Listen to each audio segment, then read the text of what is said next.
Uma boa noite a todos. Boa noite. Boa noite a vocês aqui presentes, a vocês que nos assistem aí pelos meios digitais. Sejam todos bem-vindos a mais este dia de exploração aqui nessa Casa Espírita, para que nós possamos juntos entender, para que eu possa, assim, esclarecer um tema recorrente em várias religiões. Tema este que nos faz refletir sobre as obras de Deus e sobre também as suas diretrizes, os seus propósitos para conosco, para a nossa humanidade. Antes de iniciar a nossa palestra, vou deixar uns recados até que me convido. A nossa Casa Espírita ficou bastante comovida também com o fato que abastou a nossa cidade na semana passada. Semana passada, para quem não sabe, as pessoas que não é daqui, que estamos assistindo aqui longe, uma chuva muito grande devastou a nossa cidade. Vários bairros sofreram em virtude dessa chuva. Várias pessoas perderam os seus bens, perderam alimentos, roupas, aí por diante. E para tentar amenizar um pouco ainda mais isso, a nossa Casa Espírita está recebendo doações de roupas, alimentos, materiais, para que a gente possa direcionar para essas pessoas carentes. Então, se você aí tem uma roupa que não está utilizando na sua casa, um alimento que já está quase a vencer, traga para a nossa Casa Espírita, que a gente vai montar ali e vai entregar para essas pessoas. Como nós mesmos sabemos, nós somos acumuladores. Garanto para vocês, se nós pegarmos a nossa carteira agora e abrirmos a nossa carteira, vamos encontrar papéis de 3 meses atrás. Uma conta que eu paguei com comprovante de maquininha, porque nós temos essa percepção de querer acumular. Se a gente abrir o nosso guarda-roupa, com certeza a gente vai encontrar lá roupa que a gente nem usa. Às vezes a gente coloca uma roupa lá e não serve mais, a roupa nem serve mais. A gente pega e fala assim, não, eu vou emagrecer naquela esperança. Não é verdade? Mas, gente, vamos ser caridosos. Como que nem essa mensagem anterior da nossa palestra nos diz, vamos ser a luz também para o mundo. Vamos ajudar aqueles que necessitam. Bom? E antes de iniciar a nossa palestra de hoje, convido a todos a cerrar os nossos olhos para a gente fazer uma prece inicial. Uma prece hoje especial.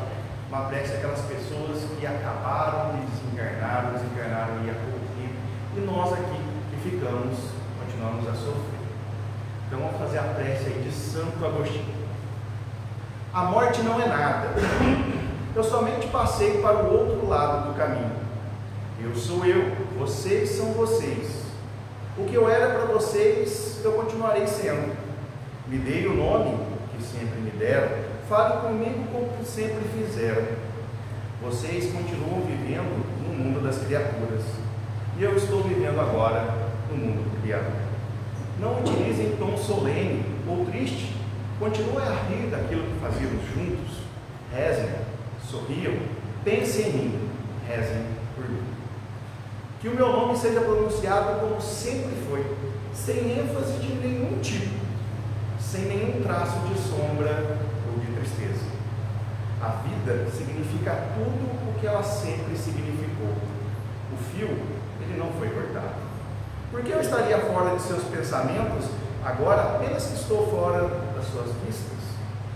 Eu não estou longe, apenas estou do outro lado do caminho. Você que aí ficou, siga em frente. A vida continua, lindo e bela como sempre foi. Que assim seja. Não foi eu, desculpa. Aqui o tamanho de tudo. Gente, para que nós possamos hoje adentrar no tema da palestra, eu quero nos remeter ao passado. Mas não um passado tão próximo. Vamos nos remeter a um passado distante, há 200 mil anos atrás. 200 mil anos atrás. Onde na face do planeta, onde naquela poeirinha atmosférica, começou a esboçar a nossa espécie humana.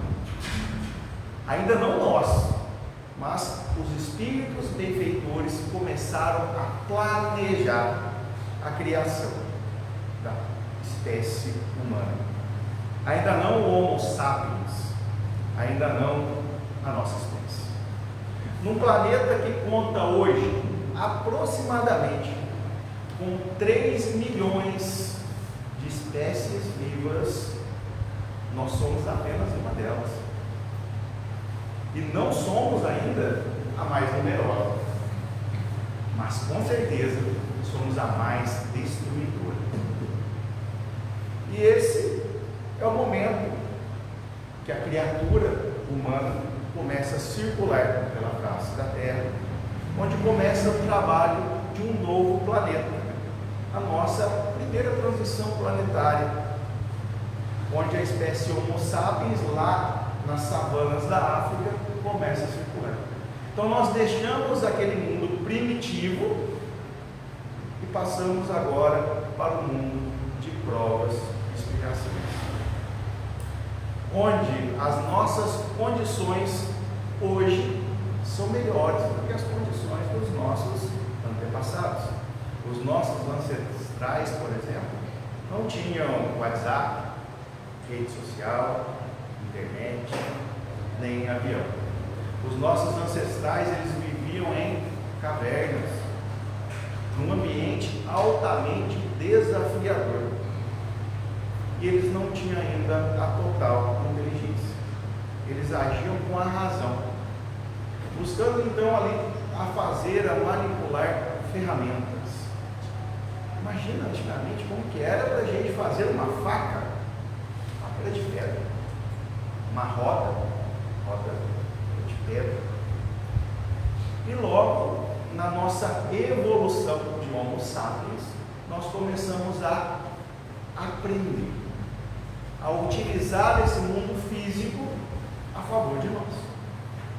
Nós começamos a aprender a dominar o fogo, a domar animais. Nós vivíamos em cavernas, ainda encantados ainda com a conquista dessa nova inteligência. Olha, a roda, usando a razão para construir essas ferramentas e para sobreviver.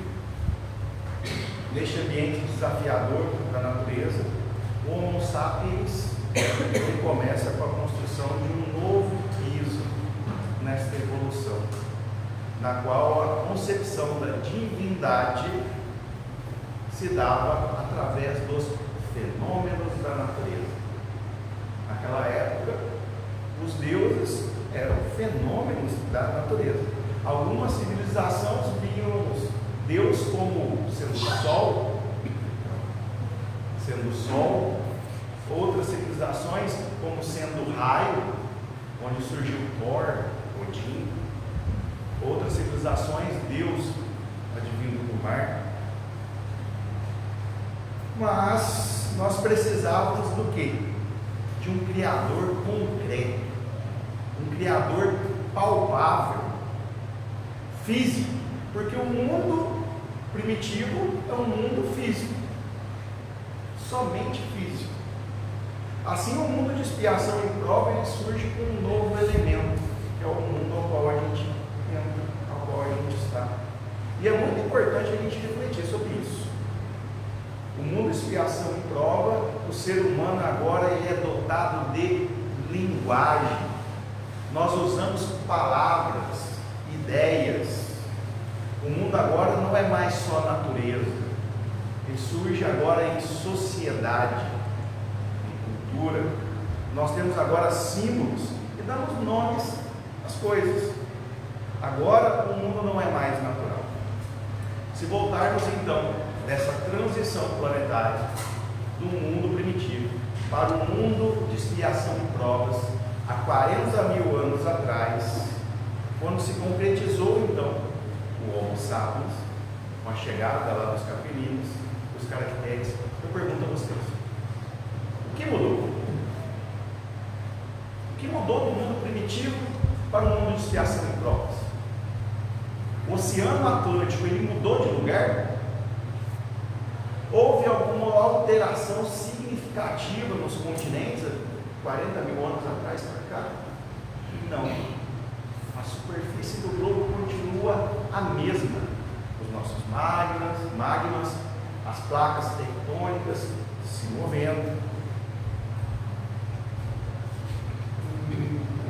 Não há nada demais nisso. Mas as maiores transformações de um mundo de expiação e provas não são geológicas. As maiores transformações vêm de nós, da nossa sociedade, as nossas ideias e também as nossas concepções.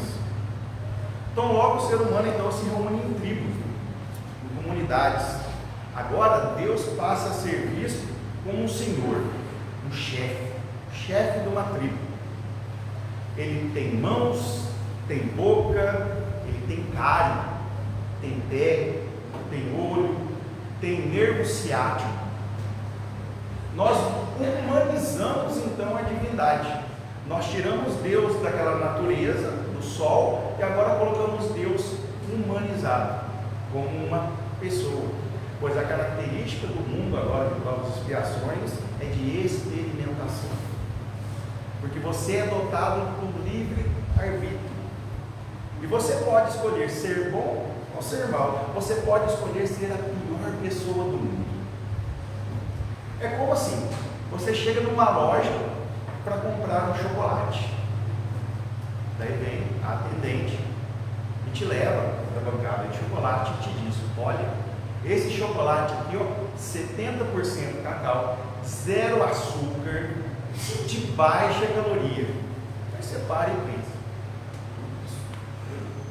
mas esse outro aqui, ó, ele tem muita gordura saturada, ele tem caloria, ele é tem altamente adição de açúcar. E o que você faz? É esse que eu quero. Eu quero esse daqui, o que tem caloria, que tem açúcar, que tem tudo. Por quê? Porque a gente aprende agora experimentando. E a gente vai experimentar, até ver que aquilo não é bom. A gente experimenta diversas coisas, a gente muitas vezes aprende pela dor. A hora que a gente aprende que isso não é bom, a gente troca. Daí a gente começa a escolher coisas melhores. Nós somos dotados de livre-arbítrio. Isso é o livre-arbítrio. Eu posso escolher entre o bom e o mal. A gente é livre na colheita. Isso é evolução. É plantar. Mas Deus te abençoe aí. A gente é livre na semeadura, né? Desculpa. A gente é livre na semeadura. Eu posso semear aquilo que eu quero. E Deus que te abençoe na colheita, viu? Porque a colheita você vai ter que colher. Se você plantou limão, você vai colher limão. Não adianta que não vai ser laranja, não vai estar docinho. Então nós passamos então em sociedade a ter reis, rainhas. Deus agora então ele foi conduzido, né, a uma nova condição. Olha, ele saiu do mundo primitivo, virou uma pessoa palpável, com dente, olhos, bocas, e ele agora foi reduzido então a ser um monarca, ser rei. Nós concebemos Deus agora sentado em um trono, não para desmoralizar, mas ele já tem cabelos grisalhos, ele é um patriarca, ele é um rei soberano.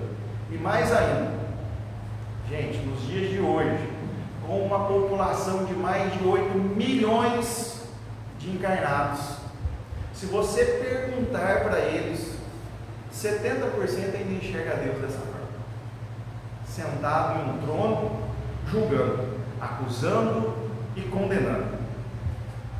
Mas não dá para aprender a evolução sem entender, sem aceitar que Deus não tem mãos, Deus não tem pés. Questão 13 do livro dos Espíritos. Deus é incorpóreo. É incorpóreo, gente, para. Não adianta, Deus não tem mãos, Deus não tem olho, o olhar de Deus. Ele não tem olho, não tem dente, ele é imaterial. Deus é incorpóreo. E até nos dias de hoje fica difícil a gente dizer isso, a gente dizer que Deus é imaterial, pois uma grande parte ainda vê ele lá sentado em um trono. Para a gente entender um pouco mais de toda essa concepção, a gente chegar no tempo. Um grande cientista norte-americano, com o nome de Grace, ele assumiu um programa, Cosmos, antes chamado de CERN. E ele faz uma pesquisa que é muito interessante, que é a pesquisa do genoma humano, DNA. Sabe que a gente tem o DNA? E quando isso surgiu foi algo maravilhoso. A gente vai entender agora o DNA, que nós somos diferentes. Nós estamos em um patamar maior, mais elevado. E algo que foi extraordinário é que quando foram analisar o nosso genoma, analisar o nosso DNA com uma mosca da fruta, e foi descoberto que a mosca da fruta ela tem 80% do nosso genoma. Então a mosca da sopa, da fruta, da sopa, eu falei para vocês, a mosca da fruta, ela tem 80% do meu genoma. Ela é quase uma parente minha. A mosca da sopa, a mosca da fruta. E aí então foram analisar com mais. Vamos encontrar então se há alguém que é mais próximo da gente. Analisaram então um chimpanzé. E olha que intrigante. O chimpanzé tem apenas 2% de diferença. Nossa. Por isso que muitos cientistas, nós viemos do chimpanzé, porque ele é apenas 2% diferente do meu DNA, do meu genoma. Aí outro dia, vendo um vídeo, um chinês, ele entra num zoológico de vidro, e ele para de frente para o chimpanzé, e começa então a fazer macaquice. Ele ali de frente para o chimpanzé, ele começa a coçar a cabeça, coçar assim, e o chimpanzé para e começa a observar ele, intrigado.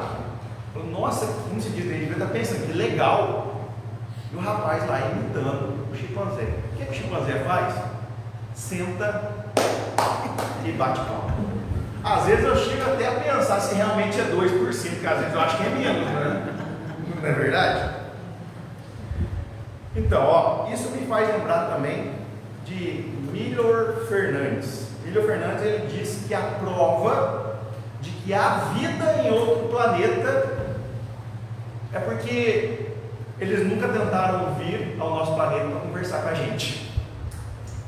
Porque já pensou? Essa é a prova. Porque você imagina você sentado de frente para um chimpanzé, para um gorila, falando assim, olha, eu estou com um problema lá em casa, estou brigando com a minha mulher, eu estou com um problema lá de divisão de bens, eu estou com um problema de comunicação, e esperar que o chimpanzé te dê alguma orientação sobre ele. É 2% só, gente.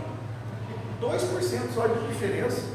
Agora pensa, se a gente para o chimpanzé já é inimaginável a gente fazer isso, imagina um espírito superior, evoluído, que está em outro planeta, vai ver o que ele vai falar para a gente. Pensa, o espírito 2% só superior a nós, 2% superior a nós, o que ele vai dizer para a gente? Ele vai perguntar assim, por que você destrói a água que você bebe? E você vai responder o quê? Não tem resposta. Então a evolução, ela nos traz essa perspectiva de que nós temos muito ainda a caminhar. Para evoluirmos e chegarmos a ser um espírito de luz, almejado, nós devemos sim seguir os ensinamentos de Cristo. Devemos aprender a ser igual a Cristo. Muita gente pode até me criticar agora, falando assim, nossa, então você está me dizendo que você almeja ser igual a Cristo? Desculpem quem discordar, mas sim. Porque nós temos isso. Jesus Cristo é o nosso modelo. E o que é um modelo se não um molde? Se eu tenho um molde, é para ser igual. Jesus mesmo disse, vocês farão coisas que vocês não vão acreditar. Sigam-me Ou seja, a gente tem que buscar incessantemente os ensinamentos de Cristo para chegar próximo dele. Não é banalizar. Se existe alguma vez na face da terra que a gente fala que inveja boa, é essa. É procurar o bem, procurar ser igual Jesus foi. Pois é. Deus nos fez para evoluirmos, tal qual Jesus e tal qual os anjos. Aí vem uma pergunta, né? Então, existem anjos? Sim. Não da maneira formal em qual a gente concebe. A gente olha lá, anjo, criado arcanjo, criado por Deus, já com a asinha, voando, peixe na mão, cajado. Não é dessa forma a concepção. Vamos ver aqui, ó. Questão 128 do Livro dos Espíritos. Os seres, aqui chamamos de anjos, arcanjos, serafins, formam uma categoria especial da natureza, diferente dos outros espíritos, ou seja, eles estão numa categoria mais elevada. Deus criou isso daqui melhor do que esse? Resposta: não. São espíritos puros, os que se acham no mais alto de grau da escola e se reúnem a ele todas as perfeições. São espíritos puros que já passaram aqui pela terra. Eles alcançaram tudo aquilo ao qual a gente almeja hoje. Continua, pergunta 129. Os anjos hão percorrido todos os graus de escala? Resposta: percorreram todos os graus, mas do modo que havíamos dito, uns aceitando sem murmurar suas missões, eles chegam mais depressa, outros gastam mais ou menos tempo para alcançar aí a essa perfeição. Continua, pergunta 130. Sendo errônea então a opinião que admitem a existência de seres criados, perfeitos e superiores a todas as outras criaturas, como se explica que essa crença já esteja na transmissão de quase todos os povos e também de todas as religiões? Resposta: fica sabendo que o mundo onde te achas não existe de toda eternidade e que muito tempo antes ele já existe. Já havia espíritos que tinham atingido o grau supremo. Acreditam os homens que eles eram únicos desde todos os tempos?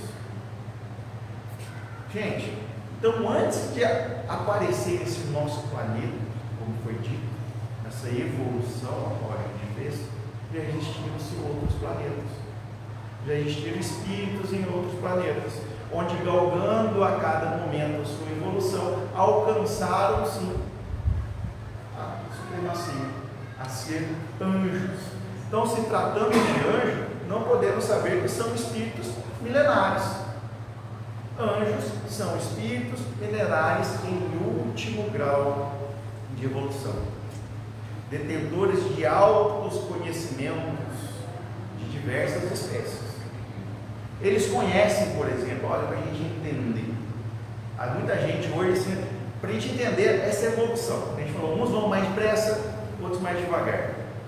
Quando a gente diz alto grau de evolução dos anjos, arcanjos, de Jesus, dos espíritos, eles detêm todos os conhecimentos que a gente possa imaginar.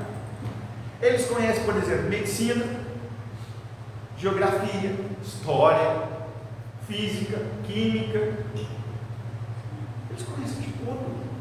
Por que a gente acha que hoje chega em um Albert Einstein a tecnologia que a gente tem? São espíritos que já estão muito mais evoluídos do que nós. E aí eu pergunto: você gosta de estudar? A gente vai demorar para chegar lá? A gente vai demorar. A gente tem que aprender, a gente tem que saber de tudo para que a gente possa ajudar o outro. E voltando um pouco sobre o que foi posto a respeito do genoma, sendo eles, né, os anjos, espíritos altamente evoluídos, qual que será que é a diferença dele para conosco? Se a minha diferença para o macaco é 2%, qual que é a diferença de um anjo para comigo? Olha, você acabou de dizer que se um espírito de luz, um espírito mais evoluído, 2%, queria conversar com a gente, os anjos conversam algumas vezes? Sim. Sim. Por quê? Porque eles nos amam. Mas nos amam como? Gente, eu tenho 3 cachorros em casa. 3 cachorros. Eu trato eles, são da família. E olha, a diferença minha para com o cachorro não é grande. Do chimpanzé é 2%, minha do cachorro, eu não me recordo do estudo, depois vou até pesquisar, mas deve ser uns 10. E eu ensino ele tudo que eu quero. Eu ensino o cachorro aonde fazer o xixi, eu dou a ele comida, eu oriento a ele. Ele é da família, eu amo ele, ele é meu filho. Então os anjos nos têm como eu tenho o meu cachorro, como sendo da família. Por isso que eles estão ainda entre nós. Por isso que muitas vezes eles nos intuem, muitas vezes eles nos orientam a galgar o melhor caminho. Só por causa disso, somente por amor. Porque olha, quando a gente diz anjo, e anjos são espíritos que evoluíram, anjos não estão nessa concepção de asas, cajados, como eu disse. Anjos, para nós, são espíritos de luz, como por exemplo, São Francisco, São Geraldo Magela, o que os nossos irmãos de religião chamam de santos, são anjos, simplesmente anjos, que passaram na nossa vida e deixaram marcas simbólicas, marcas de amor, de caridade e de humildade. São espíritos evoluídos. Aquilo que me aflige não afligiria a eles. Como já dito em outra palestra, eu não tenho uma roupa de marca de São Francisco que é ligada a isso. Se eu não tenho um iPhone, São Francisco é ligado a um iPhone. Quanta gente não mata por causa de um iPhone. Isso são anjos. Deus não criou castas, uma melhor do que a outra, nem criou filhos privilegiados, nem almas feitas para sofrer. Nós é que criamos essas castas, essas diferenças. Se tudo aquilo que eu utilizo, que eu não utilizo, eu dou, eu sou um pouco melhor. Nós é que muitas vezes somos pessoas más. Nós fazemos intrigas, nós buscamos diversas vezes brigas pelo único propósito, o próprio ego. Estamos longe de ser anjo, não é? Quem aqui não acha que não? Porque nós estamos mais próximos, gente, me desculpem a palavra, de sermos demônios. Quando a gente fala demônio, é algo assim, meu Deus, né? Nossa, é algo. Demônio na concepção da palavra, que vem do grego, quer dizer gênio.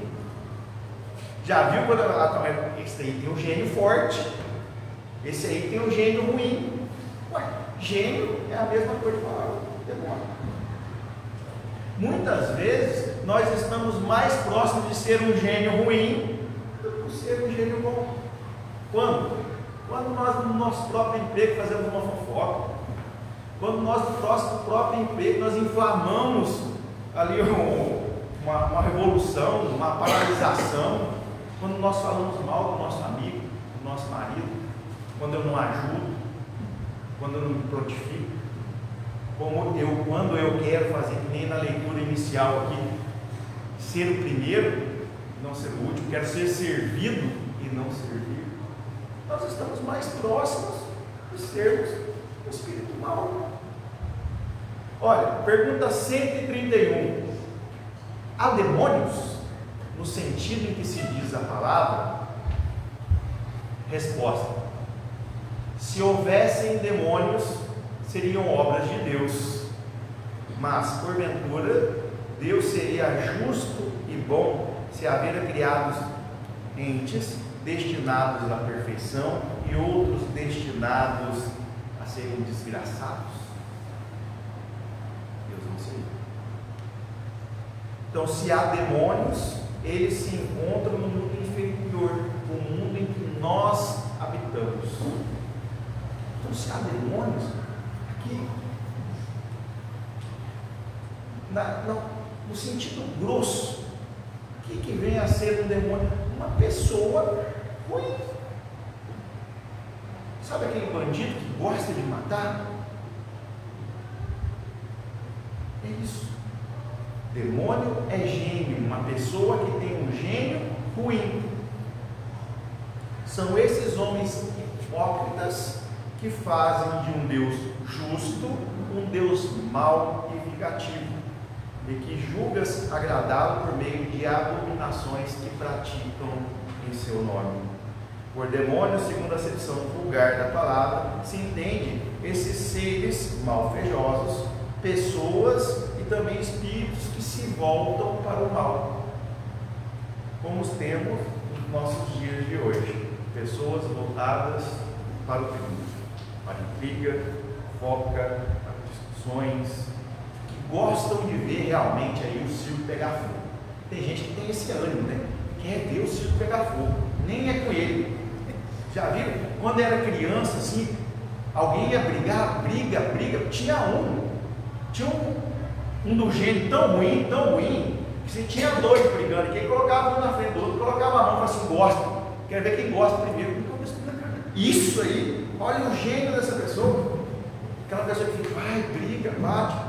Nós muitas vezes temos esses dois paralelos. Nós muitas vezes somos anjos e muitas vezes somos demônios. Por isso que a gente deve a todo momento entrar em oração.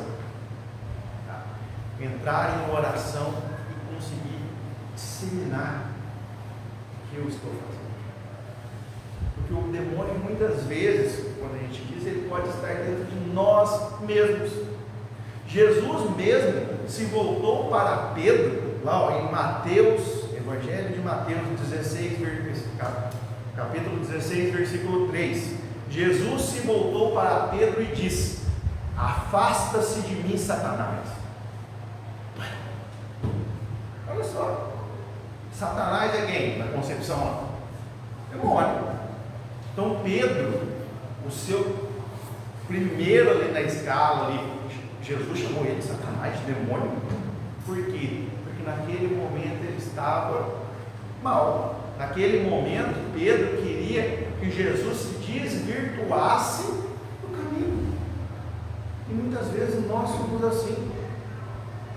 Jesus ainda complementa: você é uma pedra e um tropeço para mim. Considera-se as coisas apenas da visão humana e não na visão de Deus. Pedro, discípulo de Deus, ele não era Satanás, não. Porém, naquele momento ele estava agindo como tal. Todas as vezes que desvirtuamos também a palavra de Deus. Quantos nos desvirtuem a palavra de Deus para o próprio ego? Mas não se assuste, tá? Deus tem um projeto divino, maravilhoso, para cada um de nós. Jesus mesmo disse: ele abandona 99 ovelhas para ir buscar. Então, essas pessoas das quais hoje nós concebemos como sendo pessoas de gênios ruins. Dois. Por exemplo, um homicida, aquela pessoa que gosta de matar outro, pessoa que gosta de fazer intriga. Ela está no mundo de provas e expiações.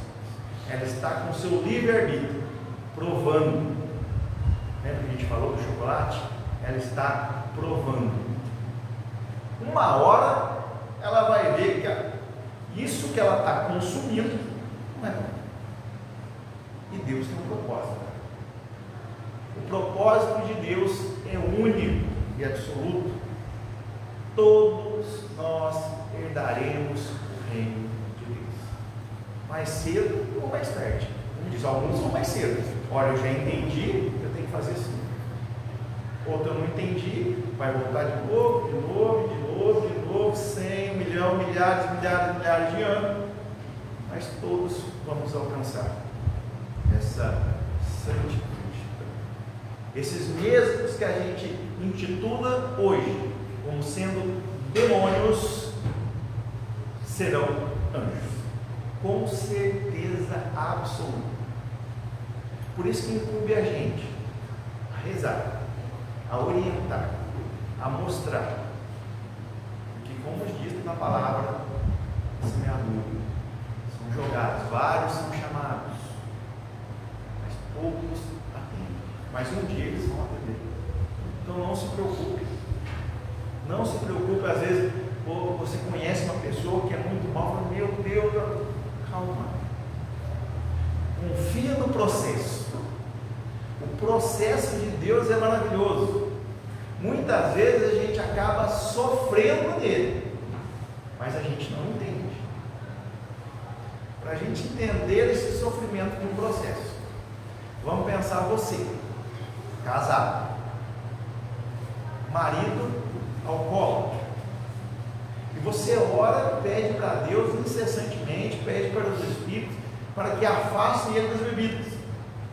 E ele continua, a bebida. Chega uma hora você mesmo pensa, será que Deus não me ouve? Eu estou pedindo tanto para ele parar com a bebida e não para. Daí você vai e faz o quê? Rompe o relacionamento. Rompe o relacionamento, porque não dá mais. Rompe. Você vai para a casa dos seus pais, ele vai para a casa dos pais dele. Você sofre, é óbvio. Ele também sofre. Só que daí nesse sofrimento dele, vira aquela chavinha. Olha o que eu perdi por causa da bebida. E ele para de beber.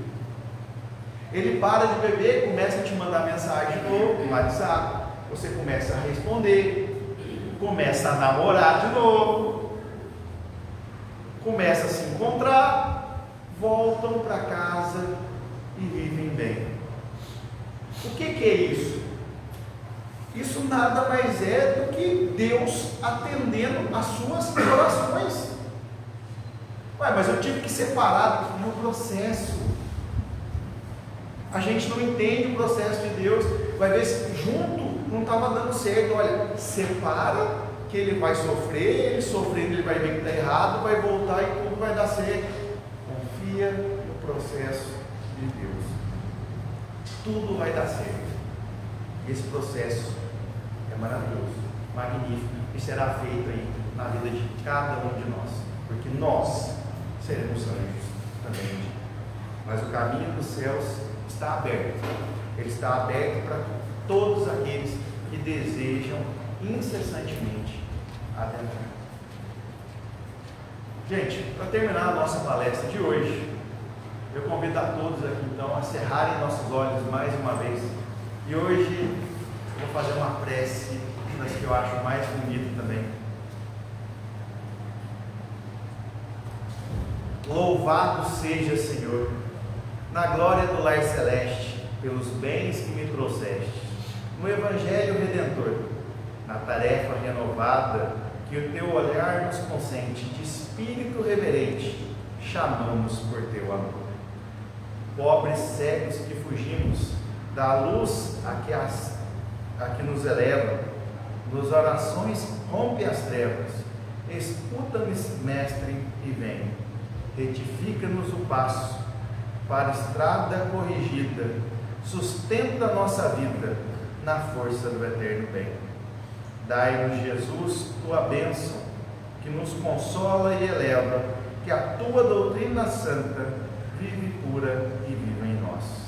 Faze, Senhor, que nós todos, na caminhada incessante, cada dia, a cada instante, possamos ouvir-te a voz. Ampara-nos na esperança, socorre-nos a pobreza, liberta nossa alma presa do erro e da imperfeição. Mestre excelso da verdade, hoje, sempre e em toda parte, ensina-nos a guardar-te no templo do coração. Jesus.